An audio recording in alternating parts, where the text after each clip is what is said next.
The veil trembled in her white-knuckled grip as the empty aisle stretched like a fresh grave, her groom's absence a silent gunshot, until a stranger's gravel voice cut the silence. "Come with me now." In that command, her ruin became his redemption, and love bloomed from the barrel of a gun.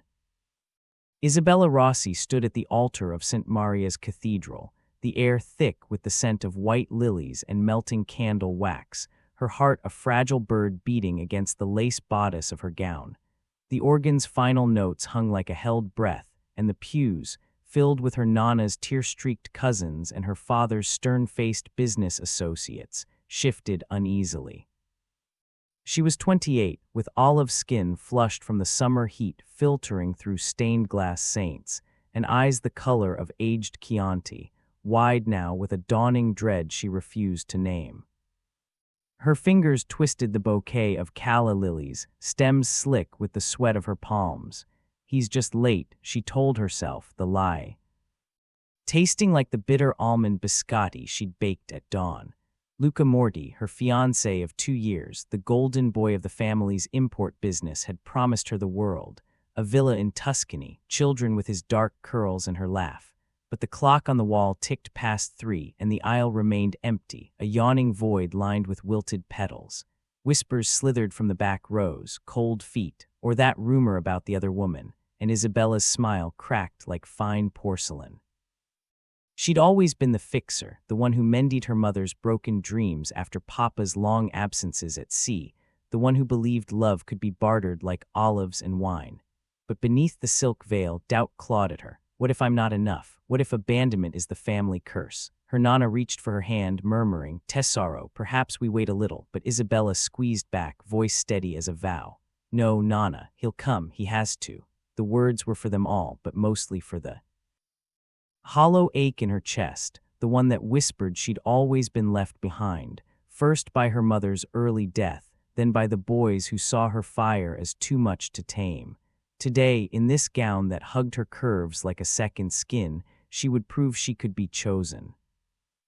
Across the city, in the shadowed penthouse of the Villa Noir Casino, Lorenzo De Luca nursed a tumbler of aged scotch, the ice clinking like dice in a loser's hand. The room smelled of polished mahogany and the faint, acrid bite of his half-smoked cigar, abandoned in the ashtray beside a stack of ledgers stained with ink and blood. At 42, he was a monolith of a man, broad-shouldered in a tailored black suit that hid the map of scars across his torso, his jaw shadowed with a perpetual 5 o'clock grit. His eyes, storm-gray and unyielding, flicked to the floor-to-ceiling windows overlooking Naples' glittering harbor, where yachts bobbed like forgotten promises. Lorenzo's world was one of calculated risks, shipments that vanished into the Tyrrhenian Sea, rivals who ended up floating face down in the bay. He'd built an empire from the ashes of his father's betrayal, a knife in the dark when Lorenzo was just 18, leaving him to raise his little sister alone amid the wolves. Now she was gone too, taken by a fever 3 years back, her laughter echoing in the empty halls like a ghost. He clenched the glass, knuckles whitening over the faded tattoo of a raven on his hand, a mark from juvie, from the boy who'd sworn never to trust again. Love, it was a sucker's bet, a weakness that got you buried. He'd betted models and heiresses, but none lingered past dawn. They saw the power, not the man hollowed by loss. His consigliere Vito burst through the double doors, tie askew, phone in hand. "Boss, it's the Mortys. Luca's a no-show at the cathedral. Word is he's bolted with that singer from the club, took half the family's cash with him." Lorenzo's grip tightened, the scotch sloshing amber waves. Luca. Morty, the sniveling prick he'd tolerated for Isabella's sake, a distant cousin by marriage ties Lorenzo had brokered to keep the peace. But peace was a fragile thing in his line of work. He set the glass down with deliberate calm, the clink echoing like a gavel. And Isabella. Vito hesitated, scrolling his screen. She's still there, holding the line. The Rossi sides in an uproar, talk of blood debt. Lorenzo exhaled smoke from his nostrils, the burn a familiar anchor. Isabella. He'd watched her from afar these past months, fiery at family galas, her laugh cutting through the cigar haze like sunlight, bandaging a nephew's scraped knee with a tenderness that twisted something in his guarded chest. She deserved better than Luca's cowardice, better than the vultures circling her now. But sentiment was a luxury he couldn't afford. Or so he told himself, even as his free hand drummed the raven tattoo, a restless rhythm. "Get the car," he said finally, voice low as gravel. "We're going." "No charge." Vito blinked, boss. Lorenzo stood, shrugging on his coat, the weight of his beretta a cold comfort against his ribs. The girl's family owes us, and debts get paid. But as the elevator descended, the city's pulse thrumming below, he couldn't shake the image of her in white, veiled, unbroken, waiting for a man who didn't deserve her shadow. For the first time in years, the raven on his skin felt like it might fly. Back at the cathedral, the whispers had swelled to a murmur, and Isabella's bouquet drooped, petals scattering like confetti from a cruel joke. The doors at the end of the aisle creaked open, not with Luca's hesitant shuffle, but with the sharp report of polished loafers on marble. A shadow fell across the threshold, broad and unyielding, and every head turned. What would you do if the one person you trusted vanished on your wedding day? Hold on to hope, or let the shadows pull you under. Drop your thoughts in the comments below. Your stories might just inspire. The next twist. The cathedral doors swung wide on rusted hinges, admitting a gust of harbor salt and exhaust that ward with the incense-heavy air. Lorenzo de Luca stepped into the nave like a storm cloud eclipsing the afternoon light, his silhouette swallowing the rose window's glow. The congregation gasped, a collective inhale that sucked the oxygen from the room, murmurs fracturing into stunned silence. Heads craned, the Rossi aunts clutching rosaries like lifelines, the Morty uncles shifting with the unease of men who knew his reputation, the kind whispered in backroom deals and midnight confessions. The shadow of Naples, they called him, the man who made rivals vanish like smoke. But today he wasn't here for blood, not yet. Isabella's breath caught, the bouquet slipping from her numb fingers to scatter lilies across the altar steps like fallen soldiers. She lifted her veil with trembling hands, the lace snagging on her lashes, damp with the tears she'd battled back for hours. There he was, not Luca's boyish slouch, but a wall of a man in unrelenting black, his coat unbuttoned just enough to hint at the holstered truth beneath. His eyes, gray as gunmetal, locked on hers across the 50 feet of polished oak pews, unblinking, assessing. No pity there, no mockery, just a quiet intensity that pinned her in place, as if he'd seen her fracture and refused to look away. Her father rose halfway from the front row, face ashen, voice a hoarse bark. "Lorenzo, what the hell is this?" Lorenzo didn't spare him a glance. His boots echoed, deliberate, unhurried, down the aisle, each step grinding rose petals into the marble like crushed dreams. The air thickened around him, carrying the faint spice of his cologne, sandalwood, and gun oil, a scent that invaded her senses like an uninvited touch. Up close, he was taller than she'd imagined from stolen glimpses at galas, his presence a heat that made her gown's silk cling uncomfortably to her sweat-damp skin. Scars traced faint. Lines at his collarbone, peeking like secrets she had no right to know. He stopped an arm's length away, close enough that she could see the faint tick in his jaw, the way his raven tattoo flexed with restrained power. The organist faltered to silence, even the candles seemed to gutter in his shadow. Isabella's pulse thundered in her ears, a wild counterpoint to the void where Luca's vows should have been. "Who are you to me?" She wanted to scream, but her throat closed around the words, leaving only a ragged whisper. He's coming, this isn't." "No," Lorenzo cut in, voice low and rough as gravel under tires, pitched for her ears alone. It wrapped around her like smoke, warm despite the chill it carried. "He's not." He reached into his coat, pulling not a weapon but a folded paper, Luca's scrawled note, pilfered from the coward's abandoned hotel room that morning. He held it out, but didn't let go when her fingers brushed his, the contact electric, a spark that made her flinch. "Gone to Capri with your dowry and my patience. You're free of him, Isabella." Free, the word landed like a slap, hollow and echoing. Her knees buckled, but she caught herself on the altar rail, nails digging into carved wood until splinters bit her skin. Rage bloomed hot in her chest, not just at Luca's betrayal, but at the years she'd poured into illusions, the night stitching her heart back together with threads of maybe next time. A sob clawed up, but she swallowed it, chin lifting in defiance. Tears traced salt paths down her cheeks, smudging the makeup she'd applied with such foolish care. Free, she echoed, the word twisting bitter on her tongue.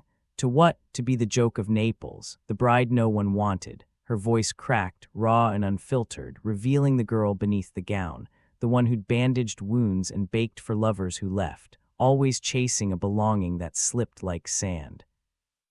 Lorenzo's gaze softened, just a fraction, the gray warming like storm clouds parting. He crumpled the note in his fist, knuckles blanching white over the raven's wings. In that crush she saw it, a flicker of his own ghosts, the sister he'd buried, the empire built on solitude. No one had ever looked at him like she did now, not with fear, but with a fire that mirrored his own buried ache. He stepped closer, invading her space, his breath ghosting her temple. The congregation held its collective breath, but the world narrowed to them, her in white ruin, him in shadowed armor. "Come with me," he said, the words a command wrapped in velvet command, his hand extending, not grabbing but offering. Now. It wasn't a question, but in the silence that followed, heavy as the veil she'd shed, Isabella heard the subtext, "Let me be the one who stays." Her hand hovered, heart fracturing open to the unknown. The lilies at her feet bruised under his boot, releasing a sweet, dying perfume. And in that suspended beat, with the eyes of her world upon them, she placed her palm in his warm, calloused, alive. The bomb detonated, her abandonment, his intervention, their worlds colliding in a vow unspoken. But as he turned, leading her toward the doors, the weight of what she'd just invited settled like lead in her veins. Freedom, or a deeper cage. The black Mercedes purred through Naples' labyrinthine streets, the engine's low growl a counterpoint to the storm brewing inside. Isabella huddled against the leather seat, her gown pooling like spilled milk around her, the veil discarded in a crumpled heap at her feet. The city blurred past, honking Vespas, laundry flapping from wrought iron balconies, but her world had shrunk to the man beside her, his profile a chiseled mask in the dashboard glow. His hand still tingled from hers, a phantom warmth he ignored, focusing on the rear view where Vito tailed in the SUV, eyes scanning for tails. "This is insane," Isabella muttered, finally breaking the silence, her voice a whip crack in the confined space. She yanked her phone from the tiny purse, screen alight with a dozen missed calls, Nana's tearful voicemails, her father's furious texts. "What the hell, Bella? DeLuca, get back here now." She jabbed at the screen, deleting them one by one, each swipe a denial of the humiliation she'd fled. "You think you can just sweep in like some dark knight? I don't need rescuing. Luca's a bastard, fine, but this, your Mafia. Everyone knows what that means. Debts, danger. I was supposed to marry stability, not." She trailed off, gesturing vaguely at him, at the shadowed bulk of his presence, the unspoken word you hanging like smoke. Lorenzo's jaw tightened, knuckles blanching on the wheel as he downshifted around a hairpin turn, the tires squealing protest. He could feel her gaze boring into him, hot and accusatory, stirring the raven on his skin like an itch he couldn't scratch. Stability. The word mocked him. His life was anything but a house of cards built on bodies and bribes. He'd told himself this was business, protect the Rossi alliance, clip Luca's wings before the fool sparked a war. But the way her hand had fit in his, small but unyielding. No, he wouldn't cling to that ghost of connection, not when it threatened to crack his armor. "You think I want this complication," he growled, eyes fixed on the road. "Your family's in my debt. Luca's mess drags us all down. I pull you out, I tie up loose ends. That's it. No fairy tale." "Liar," she shot back, but softer, the word laced with her own doubt. She pressed her forehead to the cool glass, watching her reflection fracture in the passing lights, a bride unmade, clinging to the anger that kept the tears at bay. Why did his voice, rough as it was, steady her more than Luca's silk lies ever had? She resisted it, fists curling in her lap. "Drop me at my apartment. I'll handle the fallout. Alone." His laugh was bitter, short as a gunshot. "And let the Mortys paint a target on your back. Vito's got eyes on 3 cars tailing us. Already paparazzi or worse, your father's screaming vendetta on the line." As if summoned, his phone buzzed from the console, Vito's voice crackling through. "Boss, Rossi's mobilizing, and the press is swarming the cathedral. She's gotta lay low with us." Lorenzo killed the call, the silence thickening like tar. Isabella's breath hitched, the fight draining from her shoulders. No escape, not yet. He glanced at her then, just once, gray meeting Chianti fire, and the air between them crackled with what neither would name, a pull neither could deny, no matter how fiercely they pushed back. The garage spat them into a freight elevator that groaned upward like a reluctant confession, depositing them on the 3rd floor of a nondescript walk-up in the Quartiere Spagnoli, Naples' tangled heart, where laundry lines crisscrossed alleys like whispered secrets. Lorenzo punched a code into a reinforced door, the lock clicking open to reveal a sparse safe house, exposed brick walls softened by faded tapestries, a kitchenette smelling of stale espresso and olive oil, a single bedroom down a short hall. Rain lashed the narrow window, turning the harbor view into a watercolor smear. It was a bolt hole for when deals soured, anonymous, secure, but tonight it felt like a cage for 2 strangers bound by circumstance. Isabella stepped inside, kicking off her heels with a sigh that echoed off the tile, the cool floor grounding her bare feet. Her gown whispered against the doorframe, a ghost of the day she'd lost. "How long?" she asked, voice edged with the exhaustion she couldn't hide, wandering to the window where droplets raced like escaped tears. Vito had peeled off downstairs, muttering about guards and go-bags, leaving them truly alone, no buffer, no escape. Lorenzo shrugged off his coat, hanging it on a hook that creaked under the weight, revealing the crisp white shirt stretched across his shoulders, sleeves rolled to expose forearms corded with old scars. He moved to the kitchenette, pulling 2 mismatched mugs from a cabinet, the clink of ceramic a small anchor in the quiet. "Till the heat dies. A day, maybe 2. Your father's got half the city in an uproar, press sniffing for scandal, Morty's baying for Luca's head. You bolt now, your chum in the water." He poured steaming coffee from a battered pot, the rich, bitter aroma cutting through the room's faint mustiness, sliding a mug her way without meeting her eyes. She wrapped her hands around it, the heat seeping into her chilled skin, watching him over the rim. Up close, in this domestic limbo, he seemed less monolith, more man, the way his fingers drummed the counter, a subtle tell of unrest. "And you, what's your angle in all this, really? Not just debts?" Her tone was soft, probing, the fixer's curiosity slipping past her resistance. She leaned against the counter, the silk of her gown pooling at her elbows, vulnerability flickering in the steam between them. He paused, steam curling around. His face like a veil of his own, gray eyes finally lifting to hers, stormy but not unkind. Angle, a ghost of a smile tugged his lip, wry and rare.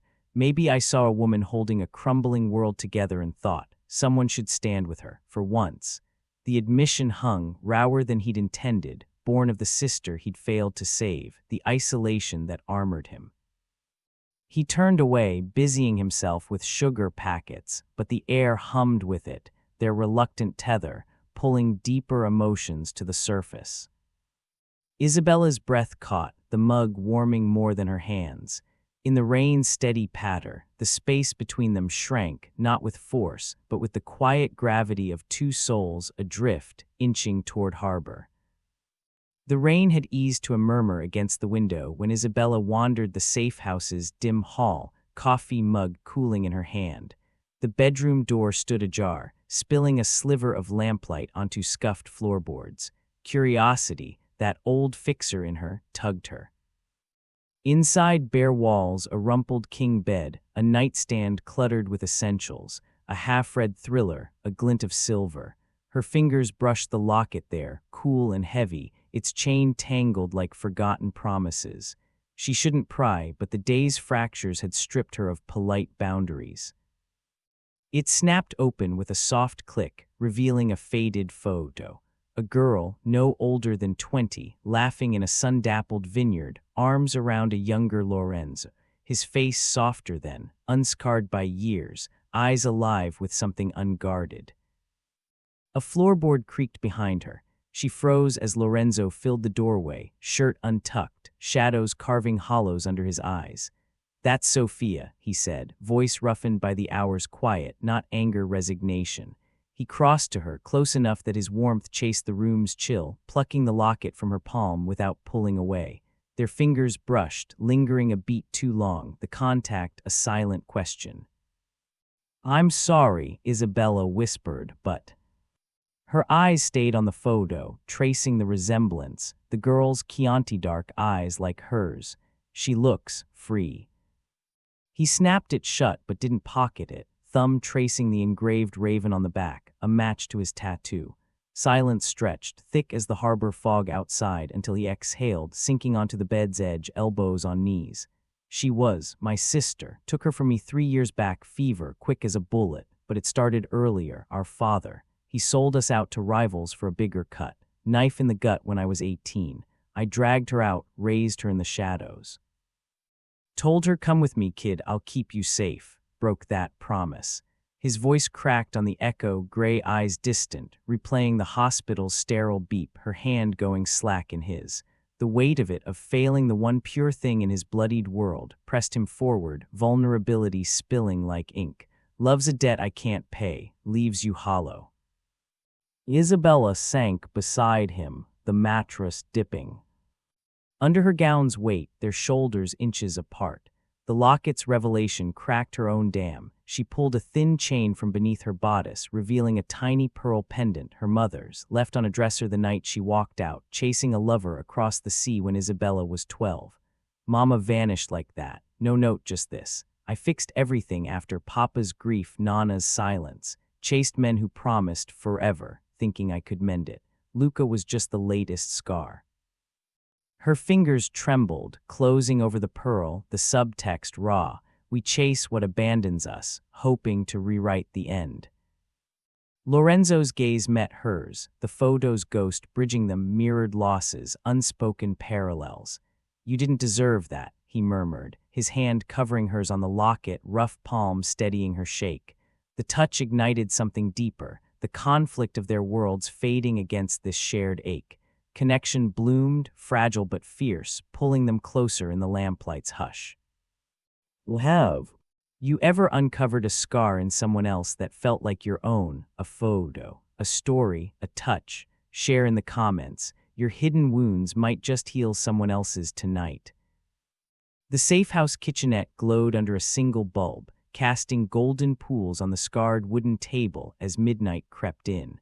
Isabella had shed the gown hours ago for one of Lorenzo's oversized shirts, crisp cotton swallowing her frame, sleeves rolled to her elbows, the hem brushing her thighs like a borrowed promise.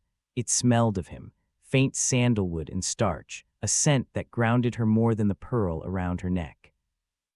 She'd insisted on earning her keep, rummaging cabinets with a determined huff, pulling out wilted greens, a dented pan, and a heel of Parmigiano that had seen better days. "Can't hide forever on bad coffee," she declared, tying a dish towel like an apron, her laughter bubbling up unexpected, a sound like wind chimes in a storm. Lorenzo leaned against the counter, arms crossed, watching her with a half-smile that softened the hard lines of his face. The locket lay forgotten on the nightstand, but its truths lingered, bridging them in this makeshift haven. He hadn't slept, couldn't, with Vito's updates buzzing his phone about Luca's trail going cold, but her presence dulled the edge, turning vigilance into something almost peaceful. "You call that a meal? Looks like rabbit food for a vendetta." His tone teased, gravelly warmth cutting the quiet, but his eyes traced her movements. The way she chopped garlic with fierce precision, curls escaping her ponytail to frame her flushed cheeks. She flicked a clove at him, the tiny missile bouncing off his chest. It drew a chuckle from him, deep, rare, rumbling like distant thunder, and her heart stuttered at the sound, the first crack of light in his shadowed world. "Rabbit food," says the man whose fridge holds bullets and bourbon. Nana would weep. She sautéed the greens in olive oil, the sizzle filling the air with earthy perfume, garlic blooming sharp and sweet. As she grated cheese over the mess, more scramble than salad, their shoulders brushed, a casual contact that sent warmth pooling in her veins. He stepped closer, hip to the stove, stealing a forkful mid-stir. "Not bad, Rossi, but next time add red pepper, heat to match the fire." His fork paused, gaze holding hers, the subtext a spark. "You're the heat I've been missing." She swatted his hand but didn't pull away, their laughter mingling with the pan's hiss, a fragile symphony, safe in this bubble. "Tell me something true," she murmured then, plating the food, vulnerability slipping in soft as the steam. "Before the shadows, what did you dream of?" He took the plate, settling beside her at the table, knees brushing under the wood. "Sophia and me, a vineyard up north, no debts, just soil and sun. Stupid kid stuff." His voice dipped, but the memory lit his eyes, sharing the weight turning light in her company. She leaned in, head on his shoulder for a beat piece unforced, and whispered, "Sounds like home. We could steal it back, you know." In that moment, fork midway to his mouth, the bond sealed. Not ironclad, but real, humor weaving through scars, kindness a quiet vow. Healing felt possible, laughter echoing off the bricks like hope. But dawn's light crept at the window, whispering warnings of what lay beyond.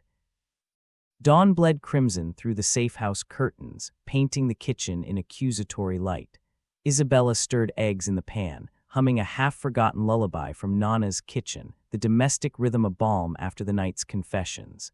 Lorenzo watched from the doorway, coffee in hand, the sight of her in his shirt, curls tousled, bare feet padding tile, stirring a warmth he'd long buried.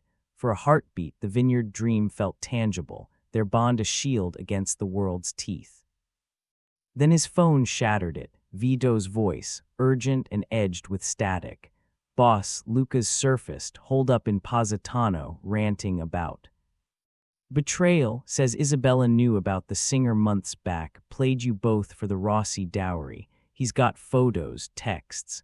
It's a setup to drag us into war. Get her out now." Lorenzo's mug hit the counter hard, ceramic cracking like his resolve. The words twisted in his gut, new, played, echoing Sophia's fevered accusations in her final delirium, blaming him for the life he'd forced on her. Fear coiled, hot and familiar. Another loss, another debt unpaid. He stormed into the kitchen, gray eyes storm-dark, the raven tattoo stark against his tensed forearm. "Did you know?" The question landed like a blade, low and lethal, subtext dripping venom. Was this all a con? Another woman using the shadows. Isabella turned, spatula frozen midair, the eggs scorching in the pan with a bitter hiss. Her Chianti eyes widened, confusion flickering to hurt. "Know what, Luca, Lorenzo, about the singer, the lies. Vito's got proof, texts from your phone, timestamps before the wedding. You fed him." Scraps played the innocent while he bled the family dry. His voice rose, gravel fracturing into roar, fists clenching as paranoia clawed free. It wasn't just business. It was her, the one who'd cracked his walls, now a threat to the fragile empire he'd clawed from graves. "I pulled you from that altar, gave you a way out in this. You're just like them, chasing what you can fix, damn the cost. I should have left you to your stability." The words were whips born of terror, losing her before he'd even claimed her, the vineyard dream curdling to ash. She recoiled as if struck, the spatula clattering to the floor, eggs forgotten in their ruin.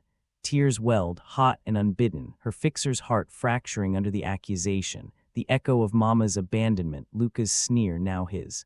"You think God, Lorenzo, I trusted you. Bared everything last night and you throw it back like trash." Her voice broke, raw silk tearing, hands trembling as she yanked the pearl necklace free, hurling it at his chest. It bounced off, clinking to the tile like a severed tie.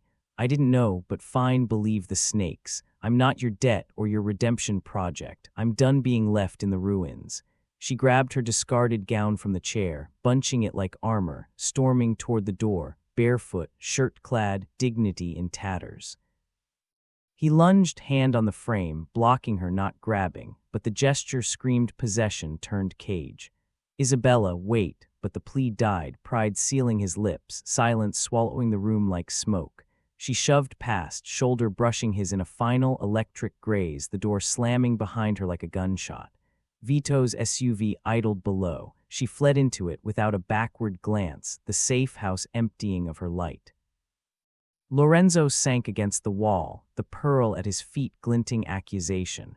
The bond lay in shards, his lowest point, questioning if he was worthy of the connection he'd shattered, the raven on his skin heavier than chains. Alone again, the dream soured. What good is protection if it poisons what you save? The safe house door's slam reverberated in Lorenzo's bones long after Vito's SUV vanished into the rain-slick streets, leaving him adrift in the wreckage. He slid down the wall, knees to chest, the pearl necklace a cold accusation at his feet. The kitchen reeked of scorched eggs and betrayal, his own, sharper than any rival's knife. Idiot, the voice in his head snarled, Sophia's laughter ghosting the edges, mocking his failure. He'd built walls from blood and loss, convinced they kept the world out, but Isabella had slipped through like sunlight, only for him to torch the bridge with paranoia born of old graves. Vito's proof, a plant he'd bet, Luca's desperate ploy to fracture alliances. But the damage, that was his, carved from the terror of losing another light to his shadows. He scooped the pearl, chain tangling around his scarred fingers like a noose. Pride screamed to let her go, debts settled, complications. Buried, but the vineyard dream clawed back, unbidden, her head on his shoulder, laughter chasing the dark. What if this was the debt he owed himself? Vulnerability, that rusty blade he'd sheathed at 18, pressed against his throat now. Hours ticked by in the safe house's hush, rain drumming a relentless tattoo on the window, each drop a question, pride or her, empire or the ache of empty arms. His phone lay silent on the table, a black mirror reflecting the raven on his hand, wings clipped by fear.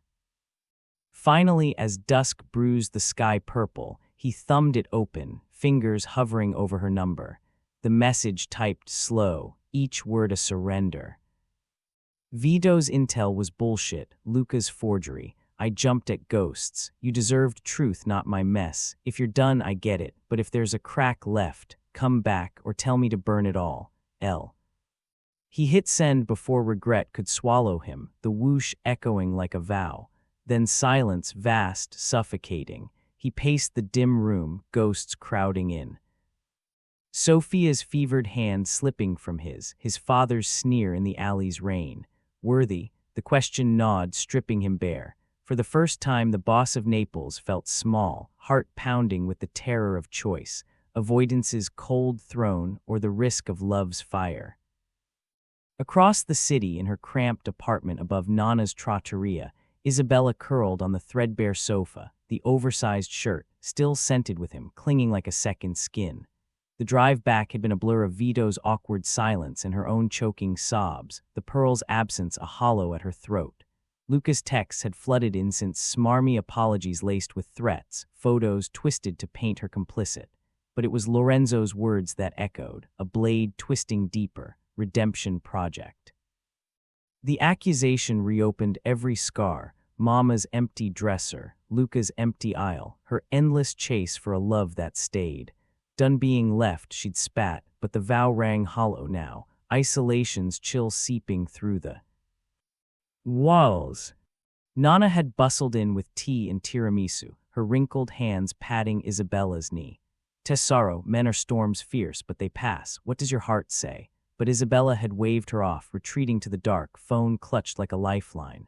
Pride armored her, block him, bolt the door, fix this alone as always.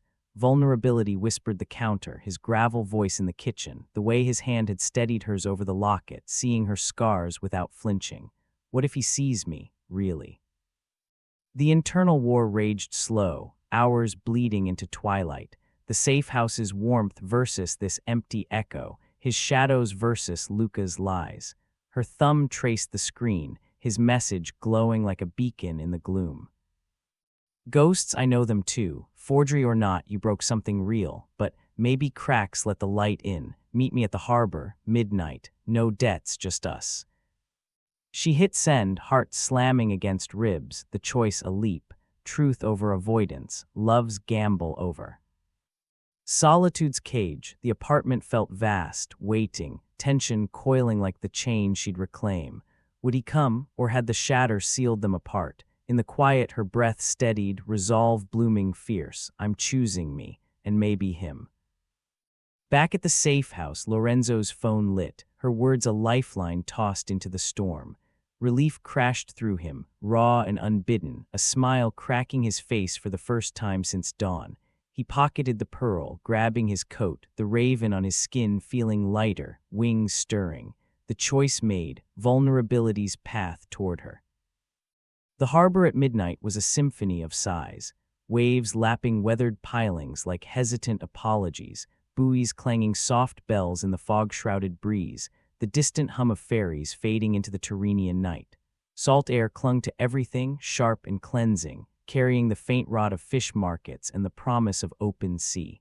Isabella arrived first, wrapped in a simple black coat over jeans. Sweater civilian armor, the gown's ghost long shed, her curls tamed by a scarf, but her Chianti eyes scanning the docks with a mix of dread and defiance.